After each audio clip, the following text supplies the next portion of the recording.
Ej, ti a veš, kaj Dado? Jaz sem razmišljal. A veš, da bi bilo zelo fajn, če bi tako obstajala ena spletna stran, da bi lahko, ne vem, malo primerjal kamere na teh midrangerjih pa flagshipih, da bi mi pač malo videl, koliko so dobre, ne? A še nisi slišal za DxOMark? Kaj pa je to? Kaj pa je to DxOMark? To je ena stran, ki ti kaže ocene kamer pametnih telefonov po različnih kategorijah. Glej, tlele imaš takole, imaš pa ocene noter. Ok.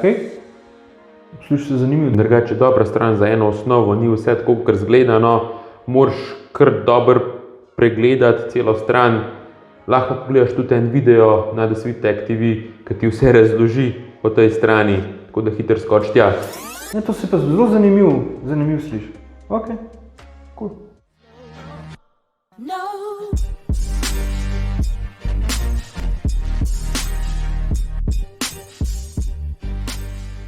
Živijo. Sva Davor in Andraž iz DeSweetTech TV in danes vam bo predstavila zadevo, ki je v svetu pametnih telefonov zelo kontroverzna in zaradi katere prihaja tudi do precej hude krvi, pa zaradi tega tudi pač dosti nerazumljena. Povezana je z kamerami na pametnih telefonih, ki so pač danes že toliko hude ratale vse, da jih je treba ocenjevati. Tako da, če mi ta video všeč oziroma vam bo všeč, dajte ga kar všečkat, naročite se na najin kanal, spremljajte najo pa na Instagramu, Facebooku, Twitterju, pa bomo kar začeti z videom. Ja, zdaj, o česa se bomo mi da sploh zgovarjala? O česa? Ena stvar, ki se ji reče DxOMark. Zanj ga boste verjetno najpogosteje slišali, če boste spremljali razne konference proizvajalcev pametnih telefonov, ker se bojo tam oni na veliko hvalili, kako imajo njihovi paradni konji, njihovi flagshipi visok DxOMark. Sploh recimo Google pa Huawei. Kot recimo P40 Pro. Ja, oni zelo radi poudarjajo, koliko je to telefon zelo visoko DxOMark oceno. Da ima celo najvišjo trenutno. Ja, in da pač da gre ocena čez 100 in da je in sploh vse najboljše. Ja, včasih grejo tako daleč, da to oceno napopajo kar na škatlo od telefona in upajo, da bojo ljudje kupali njihove telefone, samo zaradi tega, ker je ta DxOMark toliko velik. Problem je v tem, da pač DxOMarku veliko ljudi ne verjame sploh več, ker naj bi po novem vsak telefon, ki pride ven, imel boljšo oceno kot prejšnji, da se to ocenjevanje ne izvaja profesionalno in da ta ocena načeloma sploh nič ne pomeni, razen da gre za marketing glede kamere, kjer je zdaj trenutno pomemben marketing sploh za vse pametne telefone. To je res, ampak dajva mi da sploh povedati, kaj to je, pa koliko te kritike držijo. Zdaj, DxOMark, če tako čisto enostavno rečemo, to je ocena za kakovost profesionalnih fotoaparatov, potem za kamere, s katerimi snimajo filme in pa tudi za pametne telefone, kamere na pametnih telefonih. Zdaj, kar se tiče profesionalnosti, to moramo poudariti, da ocenjujejo strokovnjaki iz podjetja DxOLabs, ki so drugače zelo strokovno usposobljeni. Za ocenjevanje uporabljajo najbolj sodobno, najbolj napredno strojno in programsko opremo in se res zadeve lotijo temeljito. Kar oni v bistvu naredijo, je, da vse te kamere v telefonih testirajo v različnih pogojih. V zunanjosti, v notranjosti stavb, na svoji spletni strani, ki bo polinkana spodaj v opisu, trdijo, da imajo pripravljenih več kot 50 scenarijev, skozi katere testirajo različne te kamere, da vidijo, kako se obnesejo v vseh teh različnih pogojih, zunaj in pa noter. Testirajo pa pač vsega boga, od standardnega fotografiranja na avtomatskem načinu, do portretnega načina s širokokotno lečo, snemanje videov, zameglitev ozadja, zoom, kjer se zdaj močno marketing dela za kamere pametnih telefonov, flash in podobne zadeve, tako da res je ogromno. Pač ni, da ni. Zdaj, samo toliko, da greva samo malo v podrobnosti. Pri ocenjevanju oni to razdelijo kamere na dve kategoriji in sicer njih zanima snimanje videa in pa zajemanje fotografij.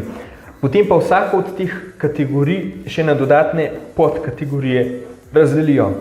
Ko enkrat ocenijo vse te podkategorije, pa oni v bistvu potegnejo črto in naredijo v bistvu skupno oceno za celo kamero.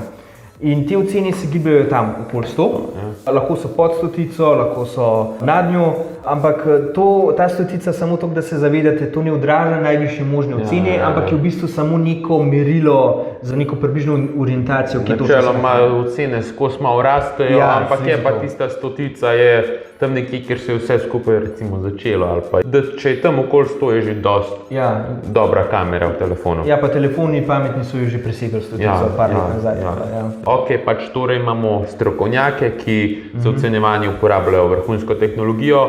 Imamo sistem ocenjevanja, po katerem se točkuje, pa kriterije, po katerih se ocenjuje vse te kamere na telefonih. Tako da vse skupaj zaenkrat deluje zelo strokovno in pa tudi objektivno. Zakaj imamo pa toliko ljudi probleme z DxOMark in pa da ne pač ne bi kazali dejanske kvalitete kamer? Ti mogoče veš?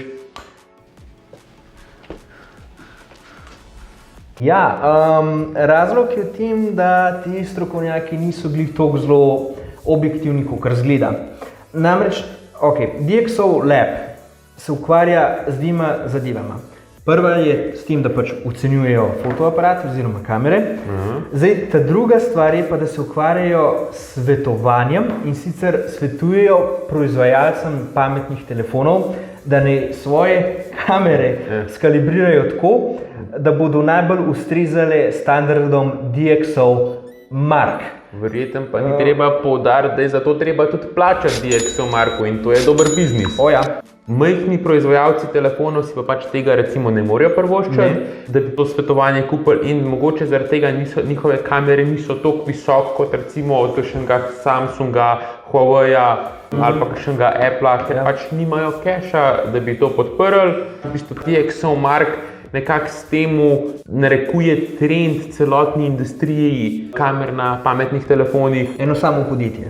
Eno samo podjetje, nekako majčken monopola ima zdaj, ko so kamere toliko pomembne postale za uporabnike pri nakupu telefonov. To je res, Tako da pač to ni dobro, ker lahko razvoj stagnira in ne bo nekih velikih napredkov v kamerah, nekih inovacij v kamerah, v pametnih telefonih. To je res, En lep primer je recimo to, da DxOMark sploh ni ocenjeval nočnega načina pri Pixelu, ker je bila to takrat čisto nova tehnologija, ki jo noben pred Googlom še ni imel. DxOMark tudi ni hotel nekaj po svoje delati, ampak je hotel počakati, da imajo še ostali telefoni to. Verjetno nama ni treba poudarjati, da gre tudi kaj za navzkrižje interesov. Zdaj, ta drugi problem je pa tudi v samem ocenjevanju, ker DxOMark, tako kot sem pač rekla, na koncu da neko pavšalno oceno za vse kategorije. In na svoji listvici razglasi, da je pač, ne vem, kamera od telefona A boljša od kamere na telefonu B. Ampak ta telefon B ima lahko neko podkategorijo, v kateri pač bistveno boljši od telefona A. In čeprav ima pač telefon A višji DxOMark. In to lahko v praksi pomeni, da imate nekega potrošnika, ki gre pač kupovati nov telefon, vidi DxOMark, visoka ocena za telefon A, ga gre kupiti, ampak problem je v tem, da on rad snima veliko več videov. In so tle boljši videi. So pa na tem telefonu boljši.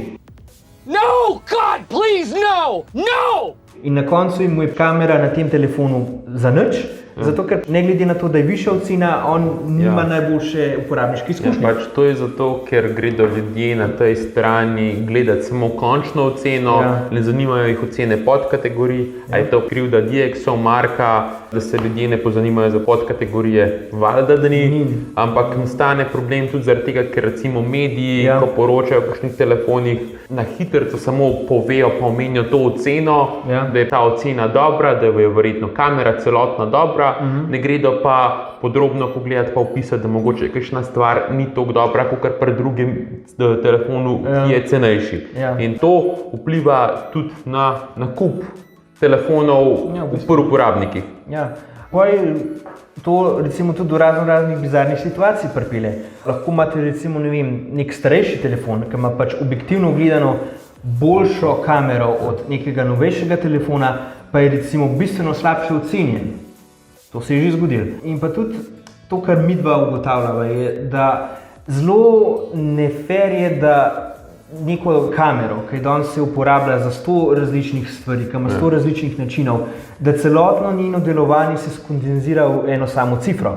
In to je pač ne fair, preveč je pavšalno in težko, malo je zgrešeno, ker ne moreš vsega na en skupen imenovalec dati. Ja, to je res čudno. Ja.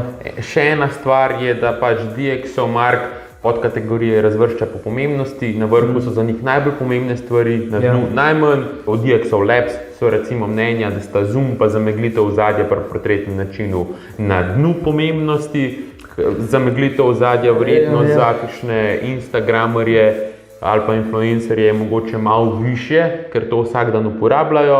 Ja, po drugi strani pa recimo, in to je zelo zanimivo, da jim je zelo na kamerah pomembna izpostavljenost, exposure, pa kontrast, ki pa je tako pač na skoraj vseh teh pametnih telefonih v bistvu so to zelo primerljivi stvari. Tako da ni nekih velikih razlik in kar hočem povedati je to, da je mogoče za povprečnega uporabnika so pomembnejše neke druge stvari, kakor pa jih tretira DxOMark, ki se pač veliko bolj orientira samo na samo profesionalno fotografijo, ne pa za izkušnjo nekega povprečnega uporabnika. Ja, seveda je dobro, da je na profesionalno fotografijo, da mogoče probajo čim približati kakšnim DSLR-jem, tem profesionalnim fotkičem, ampak za povprečnega uporabnika je pa najboljš. Saj bi da vam predlagala, da si DxOMark, te, ki so na spletni strani, ocene preberete bolj podrobno, podkategorije pogledate, pa če se odločite za nakup, dajte pogledati reviewve za različne telefone, za kamere teh telefonov,